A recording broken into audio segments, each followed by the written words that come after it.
আজ ঘটনাবহুল ৩৪শে জুলাই কারফিউ এবং গুলি করে লাশ ফেলেও যখন কোনোভাবেই আন্দোলন দমানো যাচ্ছিল না, তখনই এদিন ক্ষমতার মোহে অন্ধ শেখ হাসিনা সরকারের পক্ষ থেকে আসে আলোচনার আহ্বান। কিন্তু ততক্ষণে মৃত্যু ভয় উপেক্ষা করে আন্দোলনকারীদের রক্তে আগুন জ্বলে উঠেছে, যা তাদের আলোচনার টেবিলের দিকে ধাবিত না করে শেখ হাসিনা সরকারের পতন দেখার ইচ্ছাকে ত্বরান্বিত করে। ফলাফল রক্তের সঙ্গে কোনো আপোষ নয় স্লোগান দিয়ে কেন্দ্রীয় শহীদ মিনারে ছাত্র জনতার পক্ষ থেকে আসা স্বৈরাচার পতনের এক দফা দাবি ঘোষণা করেন বৈষম্য বিরোধী ছাত্র আন্দোলনের অন্যতম সমন্বয়ক নাহিদ ইসলাম। ফলাফল ক্ষমতা ছেড়ে ৫ আগস্ট জীবন বাঁচাতে ভারতে পালিয়ে যেতে বাধ্য হন শেখ হাসিনা। এরপরই দেশের জনগণ স্বপ্ন বুনে এবার বদলাবে রাষ্ট্রের চরিত্র। পুলিশ হবে পেশাদার, প্রশাসন হবে দল নিরপেক্ষ, বিচার বিভাগ থাকবে স্বাধীন, নির্বাচন কমিশন থাকবে সরকারের প্রভাবের বাইরে, দুর্নীতি দমন কমিশন ক্ষমতাসীনদের বিরুদ্ধেও ব্যবস্থা নেবে। অন্তর্বর্তীকালীন সরকারের ১.৫ বছর এবং নির্বাচিত সরকারের ৬ মাসে দেশের মানুষের সেই আকাশচুম্বী প্রত্যাশার পূরণ হলো কতটা? এ নিয়ে আছে কোনো স্বস্তির খবর, নাকি কেবলই হয়েছে ক্ষমতার হাত বদল? অবশ্য জুলাই নিয়ে চাওয়া পাওয়ার হিসেব কষে এনসিপি নেতারা বলছেন, বাবা দাদার বয়সী নেতাদের প্রতারণায় জুলাই আজ অনেকটাই অধরা। আর জামায়াতের অভিযোগ ফ্যাসিস্টের ফটোকপি এখন বিএনপি সরকার। জবাবে সরকারের মন্ত্রীরা বলছেন, বিরোধী দল শেখ হাসিনার ভাষায় কথা বলছে। ২ বছর যেতে না যেতেই জুলাই নিয়ে এমন বিভক্তি কেন? কেন আসছে জুলাই নিয়ে প্রতারণার অভিযোগ? এসব নিয়ে আলোচনায় আজ রাজখান স্টুডিওতে আছেন বিএনপির ভাইস চেয়ারম্যান শামসুজ্জামান দুদু, জামায়াত ইসলামের কেন্দ্রীয় কর্মপরিষদ সদস্য অ্যাডভোকেট আতিকুর রহমান এবং গণফোরামের সাধারণ সম্পাদক ডাক্তার মোহাম্মদ মিজানুর রহমান। স্বাগত জানাচ্ছি আজকের রাজকাহনে। ডাক্তার মোহাম্মদ মিজানুর রহমান, যে জুলাইয়ের কথা দিয়ে শুরু করলাম, মানে ২০২৪-এর জুলাই, আজকে যদিও আগস্ট মাস, কিন্তু এই দিনটিকে ঠিক সেই দিন পর্যন্ত আমরা ৩৪শে জুলাই বলেছি। ৩৬ তারিখ পর্যন্ত আগস্ট মাসকে আমরা জুলাই হিসেবে গণ্য করেছিলাম। সেই দিনটাতে যখন শেখ হাসিনা ঠিক পতনের আগ মুহূর্তে আলোচনার জন্য আহ্বান করেছিলেন, সেই আলোচনায় কেউ সাড়া দেয় নাই। খুব স্পষ্ট বার্তা গিয়েছিল যে এক দফা এই সরকারের পতন চেয়েছিলাম আমরা সবাই। সেই সময় যে ঐক্য আমরা দেখেছি, মাত্র ২ বছর সময় পেরিয়েছে, সেই ঐক্য আসলে হঠাৎ করে এই জুলাইকে কেন্দ্র করে কি বিভক্ত হওয়া শুরু করলো? মানে জুলাইয়ে কার অবদান কতখানি বেশি, জুলাই আসলে কার, সেটি নিয়ে কি আপনি মনে করেন বিভক্তির শুরু?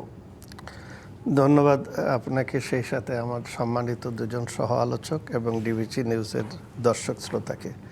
আপনি বলেই দিয়েছেন। দেখেন, আমরা যে এই জুলাই অভ্যুত্থানে অংশগ্রহণ করেছিলাম, আজকের এই দিনটার কথা বলি ২০২৪ সালের ৩ আগস্ট।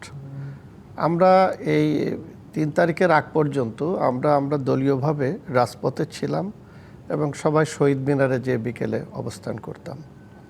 কিন্তু ৩ তারিখে আমরা সিদ্ধান্ত নিলাম ২ তারিখেই যে আমরা গণফোরাম দলীয় ব্যানার নিয়ে আমরা রাজপথে নামব। এবং ওই দিন আমার মনে আছে যে আমরা প্রথম পল্টন মোড়ে আমরা সমবেত হই এবং আমাদের গণফোরামের দলীয় ব্যানার নিয়ে প্রেস ক্লাবে যাই এবং সেখানে আমি বক্তব্য রেখেছিলাম যে শেখ হাসিনার পতন না হওয়া পর্যন্ত আমরা আন্দোলন চালিয়ে যাব ইত্যাদি। এবং সে সময় এত ভয় ছিল পুলিশ তুলে নিয়ে যাবে, এরকম একটা ভয়াবহ চিত্র।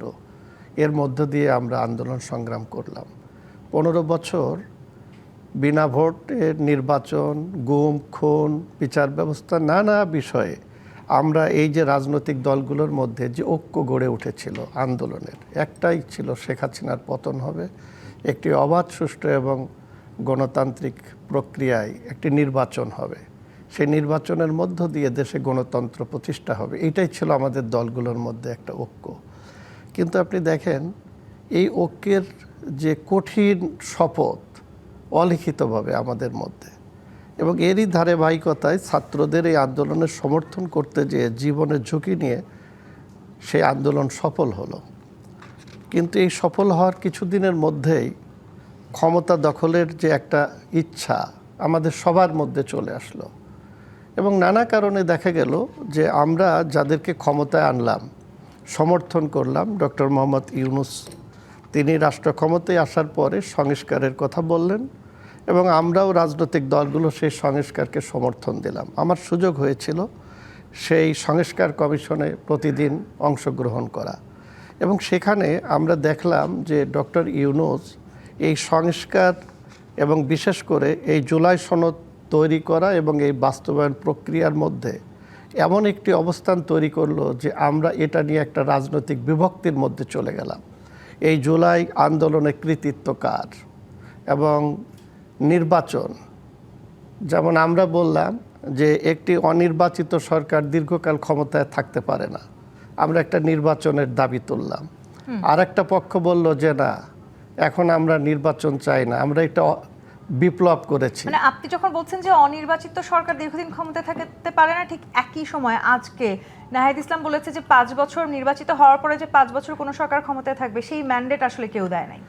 না, এখন ওনারা তো ওনাদের মতন করেই বলছেন। যে কথাটা আমি শুরু করেছিলাম যে এই যে রাজনৈতিক দলগুলো আমরা 15-16 বছর ধরে একসাথে আন্দোলন সংগ্রাম করলাম, সেখানেও আমাদের অনেকের জীবন দিতে হয়েছে, হাজার হাজার মানুষ জেলখানায় বন্দী ছিল, নির্যাতন জুলুমের শিকার হয়েছে।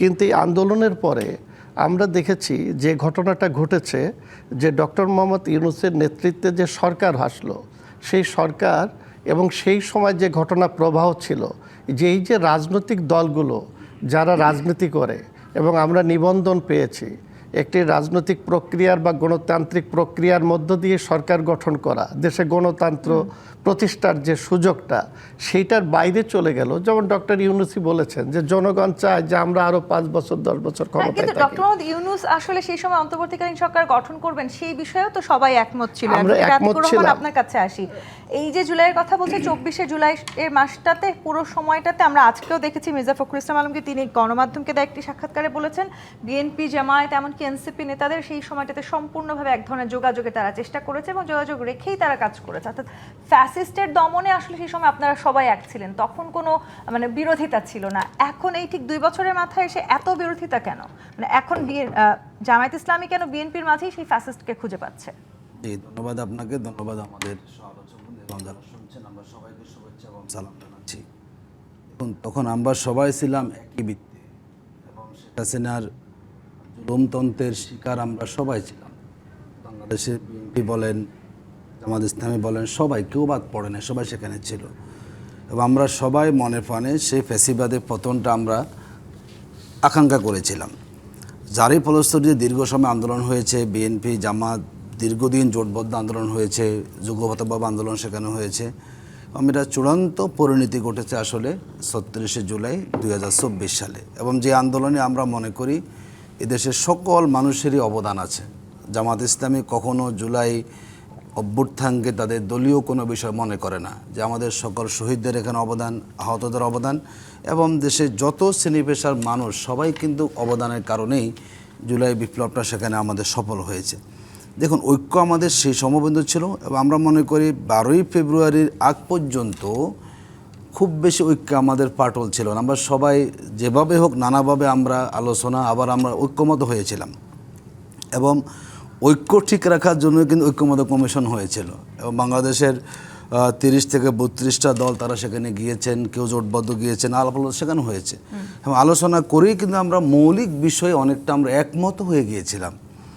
কিন্তু অতীত রাজনৈতিক অভিজ্ঞতা বলে নানা কারণে বাংলাদেশের যখন কোনো পট পরিবর্তন ঘটে, দেখুন 90-এ যে স্বৈরাচার পতন হলো, আমরা ভেবেছিলাম এটাই মনে বাংলাদেশের শেষ, আর কোনো স্বৈরাচার তৈরি হবে না। আমরা কিন্তু আবার দেখলাম যে স্বৈরাচারের পতন, আবার ফ্যাসিবাদ আসলো। এই যে আবার যে ফ্যাসিবাদ আর নতুন কেউ আসবে না, ইতিহাস আমাদের তা কিন্তু বলে না। হতে পারে অন্তর্বর্তীকালীন সরকারের 2 বছরে আপনাদের কখনোই মনে হয় নাই কোনো ধরনের ফাটল ঐক্যে না। আমরা বলেছি সরকারের 5 মাসেই আপনাদের মনে হলো এই সরকার আমি আসছি না, আমরা কিন্তু এখনো ফ্যাসিস্ট হচ্ছে বলছি, আমরা কিন্তু বলিনি তারা ফ্যাসিস্ট হয়ে গিয়েছে। জনগণ যে জায়গাগুলো প্রত্যাশা করে, দেখুন আমরা যে ঐক্যমত পোষণ করেছিলাম যে আমরা একটা যাতে করে রাষ্ট্র কখনো ফ্যাসিবাদী কাঠামো যেতে না পারে। আপনি অনেকগুলো কিন্তু আপনি অনেকগুলো জায়গা এখানে বলেছেন।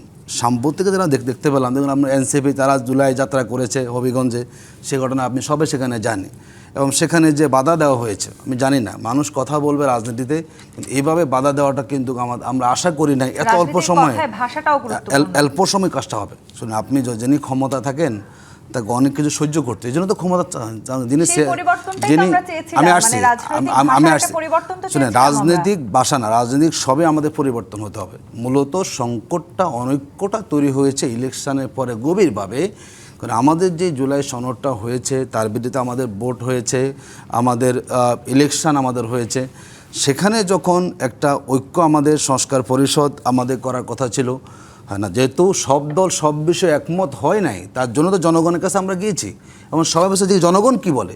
জনগণ যখন আমার মতের বিপরীতে কিংবা বিএনপির মতের তারা যখন একযোগ হয়ে তারা যখন রাষ্ট্রের মতের পক্ষে তারা যখন সম্মতি দিয়েছে, আপনি যখন শুরুর দিন থেকে সেই জায়গা থেকে আপনি নানা বিশ্লেষণ করে সরে আসেন, তখনই কিন্তু অনৈক্যটা সেখানে তৈরি হয়েছে। দেখুন আমার কাছে মনে হয় বিগত 5 মাসে মূল জায়গা হচ্ছে আমাদের সংস্কার ইস্যুটা। জনগণ নির্বাচনটা যা হওয়ার হয়েছে, যে সংস্কারের আকাঙ্ক্ষা জনগণের মাঝে, আমাদের কাছে মনে হচ্ছে যে সেখান থেকে দেশ সে জায়গায় যাচ্ছে না এবং বিগত 5 মাসে আমাদের দৃশ্যমান আশা করেছিলাম যে এই জায়গাতে সরকার যাবে। দেখুন আমার তো মনে হয় যে যখন দেশে কোনো সংকট তৈরি হয়, এই সংকট সমাধানের সবার আগে দায়িত্ব কিন্তু সরকারি দলের। কারণ সরকার যদি দেশটাকে ভালোভাবে পরিচালনা করতে চায়, সবাই কিনে সেখানে চলতে হবে। কোনো সংকটকে আমি আসছি কেন সহযোগিতা করছে না? আমরা মনে করি বাংলাদেশে রাজনৈতিক ইতিহাসে জামাত ইসলামীর সবচেয়ে কনস্ট্রাকটিভ বিরোধী দল।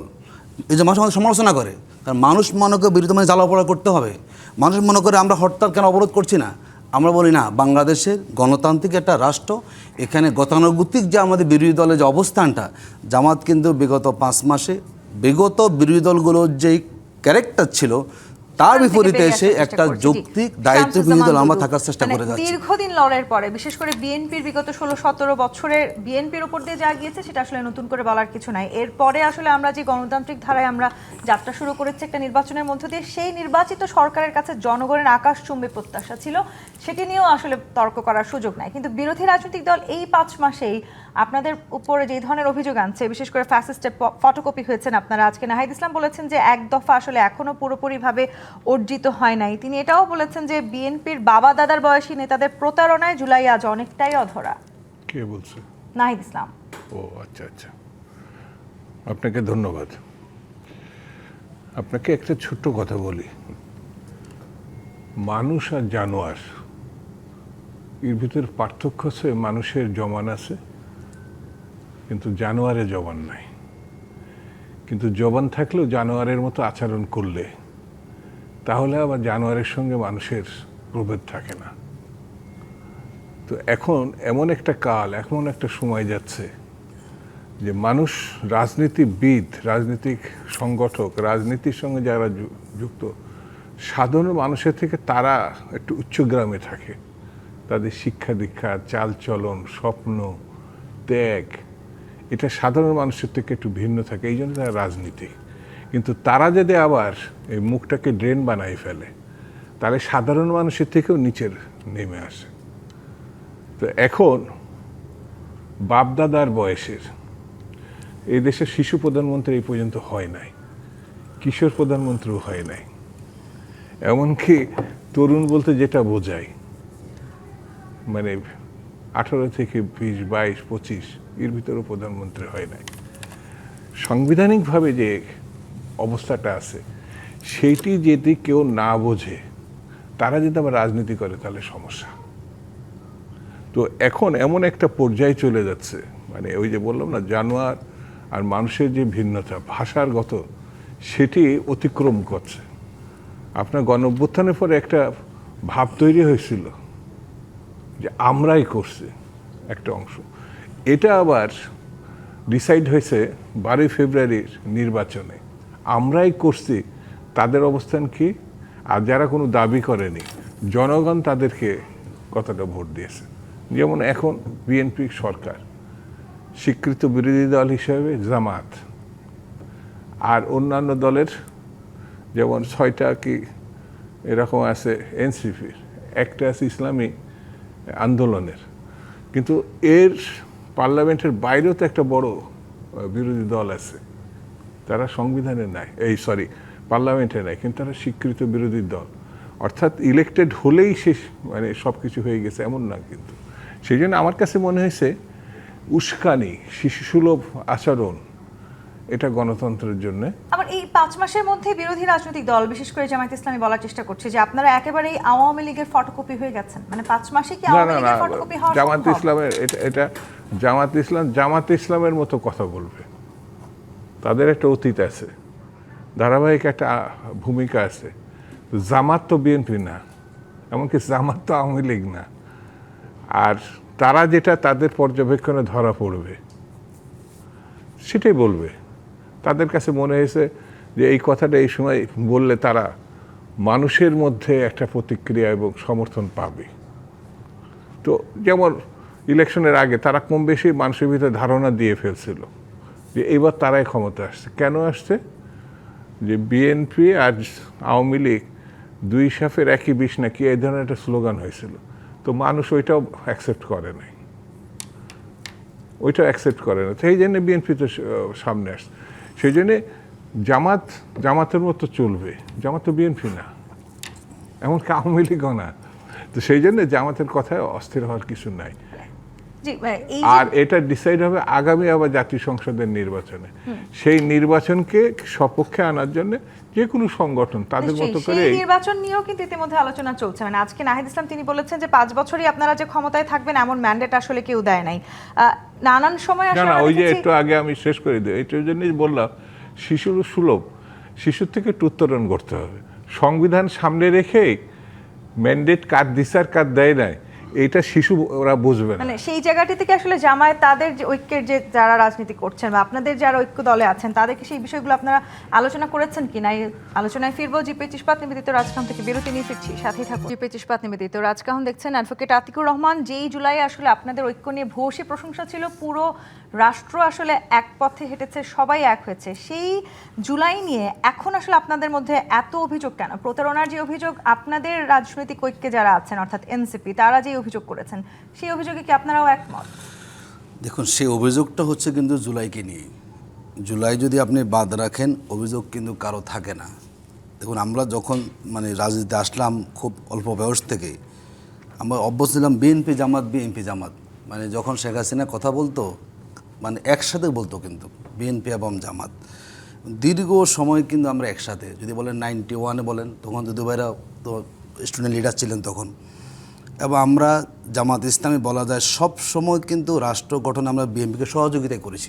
আমি যদি আমার জায়গাতে বলি, আমি ফার্স্ট এক্সাম্পল 91 সালে নিঃশর্তভাবে যাদের সরকার গঠন করতে পারে, আমরা কোনো এমপিও চাই না, মন্ত্রীও চাই না, আমরা সহযোগিতা করেছি। সেখানে জোটবদ্ধ আন্দোলন হয়েছে, একসাথে সরকার গঠন হয়েছে নানাভাবে, এবং 2018 সাল পর্যন্ত কিন্তু আমরা একসাথে ফ্যাসিবাদের বিরুদ্ধে আমরা লড়াই করেছি, পরে যোগ্যপত হয়েছে। এর আগে আপনারা আমরা আওয়ামী লীগের সাথেও তো ছিলেন। আওয়ামী লীগের সাথে জামাত কখনো জোট করেনি, যোগ্যপত হয়েছে। জোটবদ্ধ আন্দোলন, ঐক্যবদ্ধ আন্দোলন, ইলেকশন, সরকার গঠন, দেশ পরিচালনা, এই যে হয়েছে বিএনপির সাথে হয়েছে। জামাত কেয়ারটেকার ইস্যুতে যখন বিএনপি সেই 3 দলের তখন সে রূপরেখাটা মানে নেয় 3 জোটের, এবং জামাত তো প্রস্তাব দিয়েছিল যে প্রধানমন্ত্রী আপনি দাবিটা মেনে নেন, তখন দাবি মানেন নাই, তখন স্বাভাবিকভাবে সুষ্ঠু ইলেকশন জামাত করতে বাধ্য হয়েছে। কিন্তু কখনও জামাতের সাথে মানে জোটবদ্ধ আন্দোলন হয়নি, যেটা বিএনপির সাথে লম্বা সময় আমাদের হয়েছে। দেখুন, আমরা এখনও মনে করি এখনও উপর ঐক্য আমাদের বিনষ্ট হয়ে যায় না, কিন্তু নানাভাবে আমরা খেয়াল করেছি এই ঐক্যটাকে বিনষ্ট করার চেষ্টা করা হচ্ছে। আমরা মনে করি জামায়াত ইসলামী বা আপনাদের রাজনৈতিক যারা ঐক্যে আছেন তাদেরও তো একটা দায় আছে। আমরা দায় আছে বলেই কথা বলছি। আমরা এখনও বলছি আমরা দায়িত্বশীল ভূমিকা পালন করতে চাই, আমরা সঙ্গে সহযোগিতা করতে চাই, আমরা অসহযোগিতা করতে চাই না। আমরা জানি তো 15 বছর যারা রাষ্ট্র ফ্যাসিবাদী কাঠামোতে ছিল, সেই জায়গায় ভাষার কথা বললেন, সেখানে কি পরিবর্তন এসেছে? এটি আমার একজন বলতে পারেন। এখন আপনি কি ভাষা বলবেন বলুন? ভাষা তো একজন একভাবে উপস্থাপন করবেন। এখন কার ভাষা ভালো লাগবেন আমি যদি এখন বলি, ভাই ওনার এমন একজন ব্যক্তিকে জামাতকে আপনি টার্গেট করেন না, না এটা শিশু কিছু রাজনীতিবিদ আছে ভাষা, তাদের আবার ডাকবেন, তাদের সঙ্গে আবার এই কথাটা। রাজনীতিতে অনেক সময় অনেক কথা বলে ফেলেন, আসলে সব কথা তো হিসাব করে বলা যায় না। আমরা মনে করি সবার ক্ষেত্রে দরকার, বিএনপি হোক, জামাত হোক, এনসিপি হোক, রাজনৈতিক কথা এটা আমাদের খেয়াল রাখতে হবে। শিষ্টাচার বহির্ভূত আচরণ আমি কোনো দলের ক্ষেত্রে আমরা কামনা করি না। যদি আমরা আমাদেরকে সম্মান না করি তাহলে জনগণ কিন্তু আমাদের কখনো সম্মান করবে, এই জিনিস আমাদের খেয়াল রাখা দরকার। আমরা এখনও মনে করি অনৈক্য পথে দেশ চূড়ান্তভাবে যায় নাই। যদি সরকার আন্তরিক হন এই দেশে যে আমি বলছি না জামাত না, আমি বল জামাত না, আমরা বলেছি জুলাই বিপ্লবে 1400 মানুষ জীবন দিয়েছে, 30,000 মানুষ আহত হয়েছে, তাদের যে একটা আকাঙ্ক্ষা সবাইকে নিয়ে এরকম ওরা বলছেন, কিন্তু আমরা তো দেখতে পারতেছি না। যদি হয় সেটা তাহলে গণভোট যেটি হয়েছে আমরা খুব স্পষ্টভাবে বলি, দেখুন জামাতের মাঠের আন্দোলনটা দাবিগুলো একটাই, কিন্তু যে গণভোটে রায়ের আলোকে সনদটা বাস্তবায়ন করেন। যদি সরকার সে পথে হাঁটতো যে আমরা সংস্কার পরিষদ গঠন করলাম, আলোচনা হতো, তো তারা যখন সে জায়গা থেকে একদম যে আমরা এখন সংস্কার মানে সংশোধন কমিটি করব, তার তো বোঝা যাচ্ছে যে গণভোটে যে ম্যান্ডেটটা সরকার জনগণ দিয়েছে সরকারকে, যারা ক্ষমতা আসবেন তারা বসে বসে যাতে রাষ্ট্র কখনো ফ্যাসিবাদী কাঠামো না হোক, তাতে জনগণ সবসময় একটা সুস্থ থাকার সুযোগ পায়।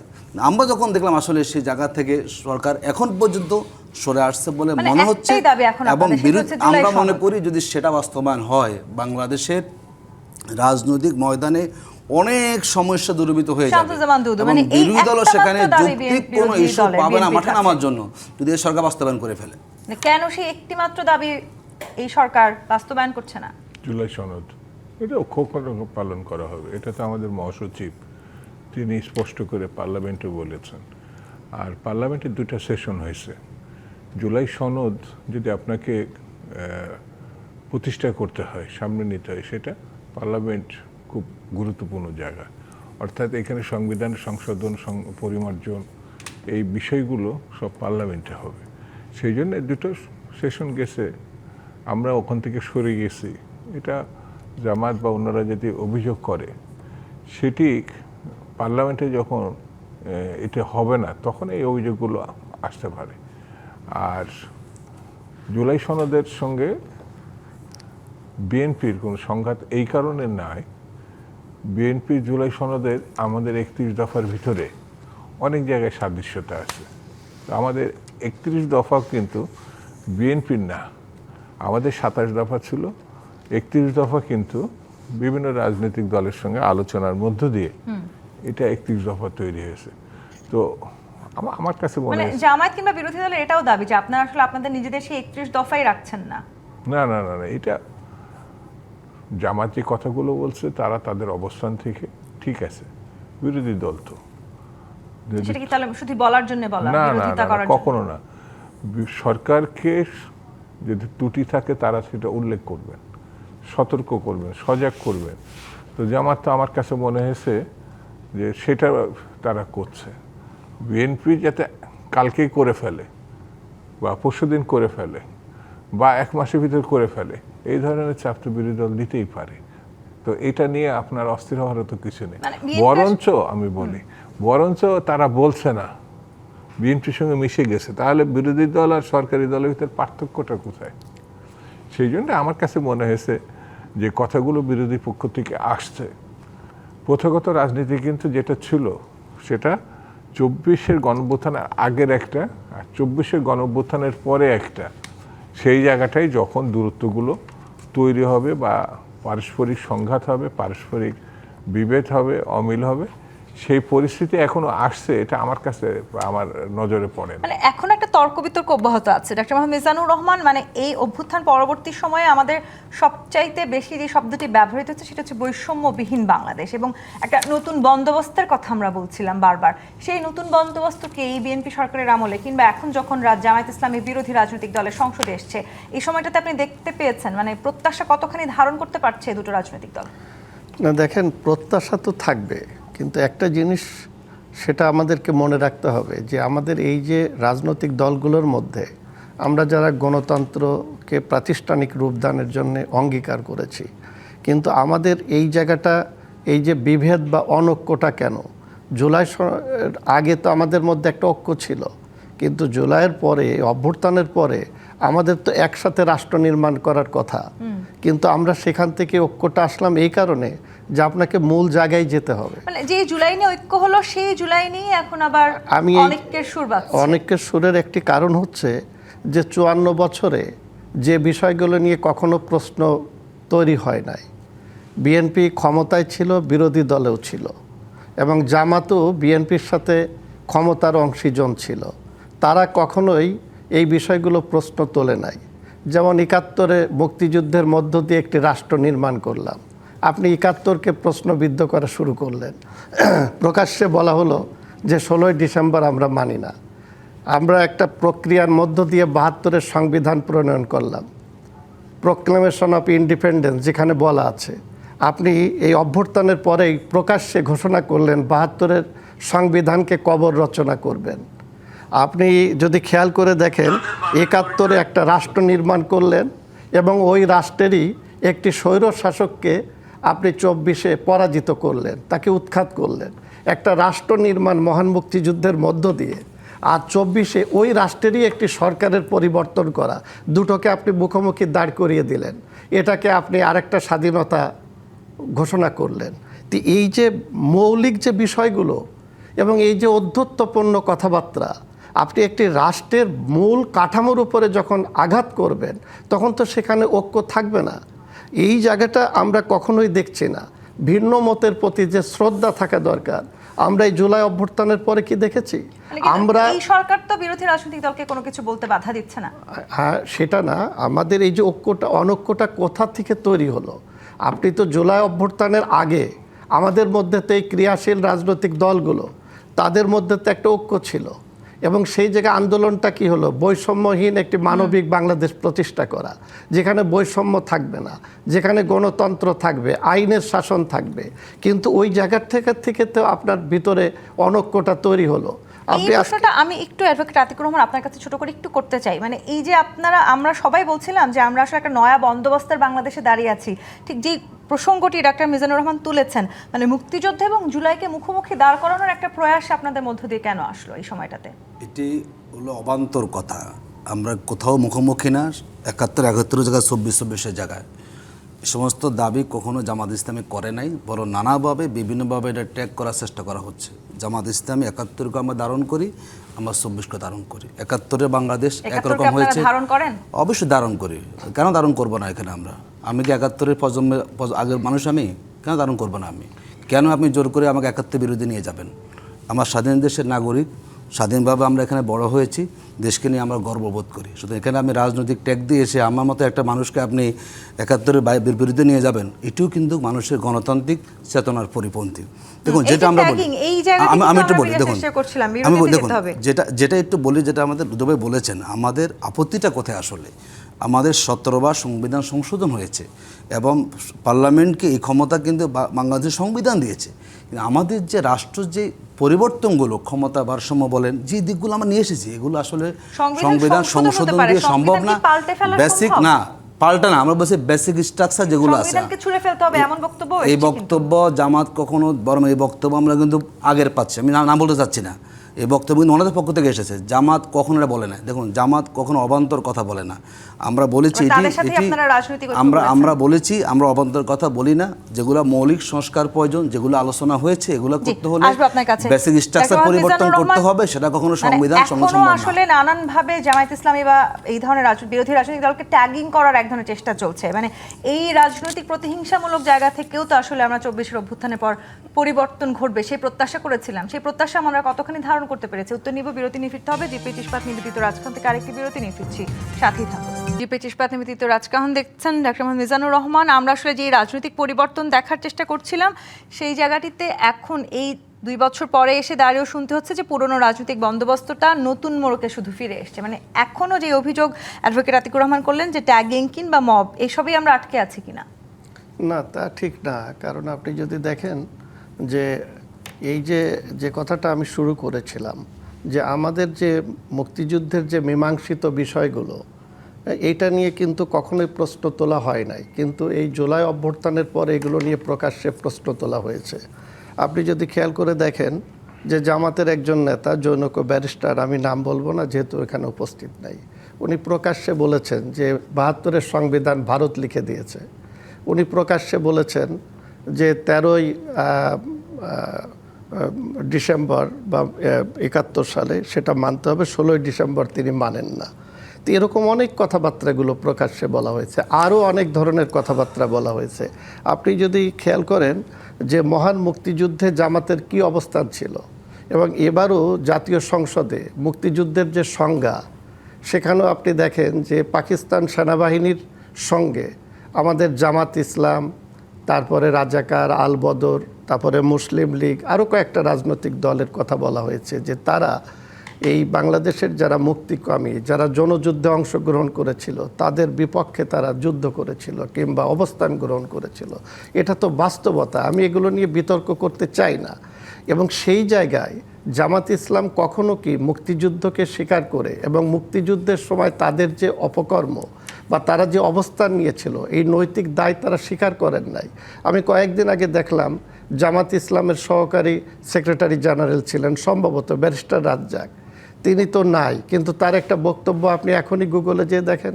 উনি বলেছিলেন যে আমি জামাত ইসলামের মধ্যে চেষ্টা করেছি যে ৭১ জামাত যে ভুল করেছে সেটা জাতির কাছে তারা সেই ভুলটা স্বীকার করুক, ক্ষমা চাক এবং তারা পরিশুদ্ধ রাজনীতিতে আসুক, কিন্তু তিনি আক্ষেপ করে বলেছেন কিন্তু আমি এটা পারি নাই।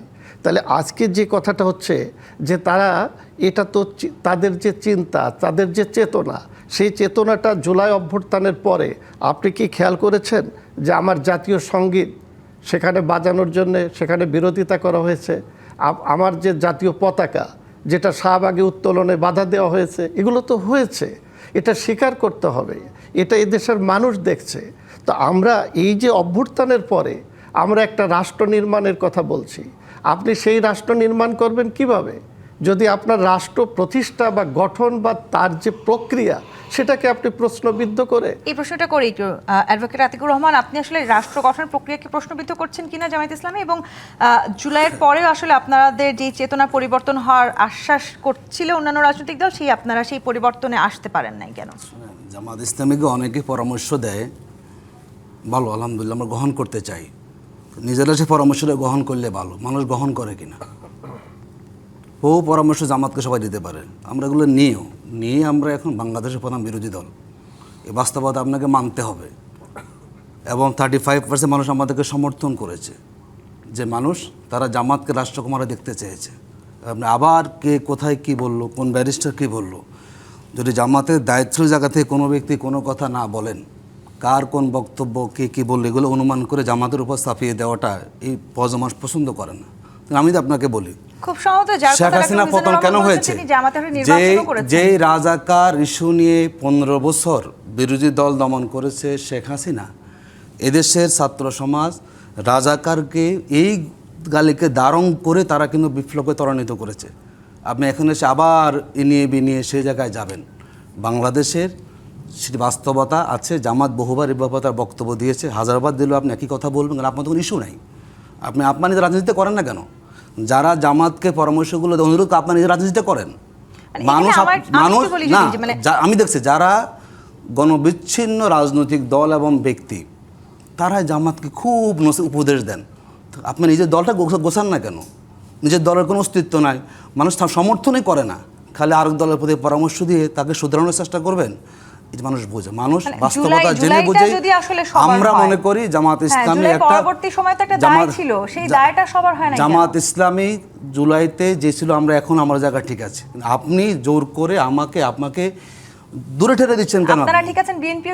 আমরা বলেছি আমরা সবাই জুলাইয়ের শক্তি, মানুষ জুলাইয়ের শক্তি, আমরা সবাই এক প্ল্যাটফর্মে ছিলাম, জুলুমের শিকার হয়েছি, এখনও আমরা একসাথে দেশটা গড়তে চাই। সে গড়ার জায়গা আমরা বলেছি আমাদের রিফর্ম করতে হবে, যেগুলো বেসিক স্ট্রাকচার পরিবর্তন না করলে আস্তে আস্তে কোনো দল, সংগঠন, গোষ্ঠী ফ্যাসিবাদ হতে পারে।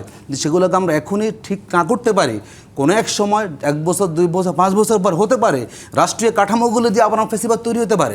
শেখ হাসিনা যে সংবিধানের উপরে ভিত্তি করে ফ্যাসিবাদ কায়েম করেছেন, সেগুলোকে আপনি গণভোটের রায় যেটি মানুষ আপনাকে সুযোগ করে দিয়েছে যে আপনি সংস্কার করুন, কারণ সংবিধানের আমাদের সংসদের কিন্তু ক্ষমতা সীমিত ক্ষমতা, সংশোধন ক্ষমতা, এই সংশোধন ক্ষমতা দিয়ে যেই প্রস্তাবগুলো এসেছে ক্ষমতা ভারসাম্য নিয়ে আমাদের রাষ্ট্রীয় প্রতিষ্ঠানগুলোকে নিরপেক্ষ করা নিয়ে, সেটি কখনো সম্ভব না, সম্ভব করেনও।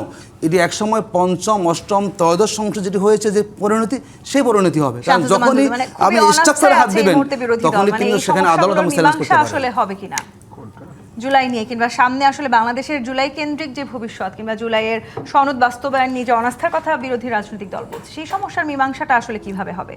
এটা পার্লামেন্টে হবে, কারণ এটা সংবিধান সংশোধনের একটা ব্যাপার আছে, আর পার্লামেন্ট ছাড়া সংবিধান সংশোধন হওয়ার কোনো সুযোগ নাই। আর 2 নম্বর হচ্ছে সরকারি দল যেটা বিএনপি, এখন পার্লামেন্টে অ্যাবসলিউট মেজরিটি, তারা এই অবস্থান থেকে সরে যায়নি। প্রকাশ্যে একাধিকবার তারা ঘোষণা করেছে তারা জুলাই সনদ অক্ষরে অক্ষরে পালন করবে। তো আমি এর একটু আগেও বললাম 2টো সেশন গেছে, 3rd সেশন বা 4th সেশন, বা 5.5 বছর এখনও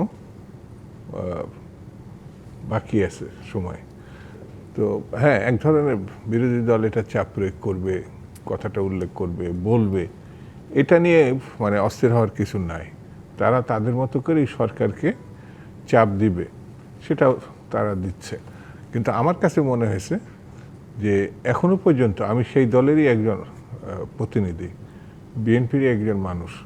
তা আমরা ছাত্র জীবন থেকে রাজনীতি করে এখন বিএনপিকে জনগণ ভোট দিয়ে আন্দোলন, সংগ্রাম, অভ্যুত্থান এগুলো তো আছে। এবং সেই আন্দোলনের সময়টাতে বিএনপি জামাত সবসময় একসাথে উচ্চারিত হয়েছে বলে এখানে বলছিলেন। আপনাদের আবার একটা ভুল ধারণা আছে। জামাত আর বিএনপির একটা সময় ফ্রন্টে ছিল 4 দল, সরকারও ছিল, কিন্তু গণ অভ্যুত্থানে তারা পাশাপাশি আন্দোলন করেছে। ইস্যু একটা, মানে অনেক রাজনৈতিক বক্তব্যের বাইরেও হাসিনার পতনের লক্ষ্যে জামাত, বিএনপি বা আদার্স যেসব সংগঠন ছিল অন্যরা, তারা কাজ করছে। তো কাউকে ছোট বড় করার কোনো সুযোগ নাই। আন্দোলন সফল হয়েছে, নির্বাচনে গেছে, কোনো বিএনপি যেমন সরকার করছে, জামাত যেমন বিরোধী দল আছে, অন্য সংগঠনও ছোট করার কোনো সুযোগ নাই। তারা ইলেকশন করছে, ইলেকশন করার পার্টি ইলেকশন করছে, সে সংসদে সদস্য পাইছে অথবা পায় নাই। যেমন আপনাকে খুব পরিষ্কার কথা, বাংলাদেশের রাজনীতিতে মৌলানা ভাসানীকে অতিক্রম করা খুব কঠিন। মৌলানা ভাসানী পাকিস্তান পার্লামেন্টে মেম্বার ছিলেন, আসাম পার্লামেন্টের মেম্বার ছিলেন। তিনি প্রধানমন্ত্রীর জন্ম দিয়েছেন বাংলাদেশে।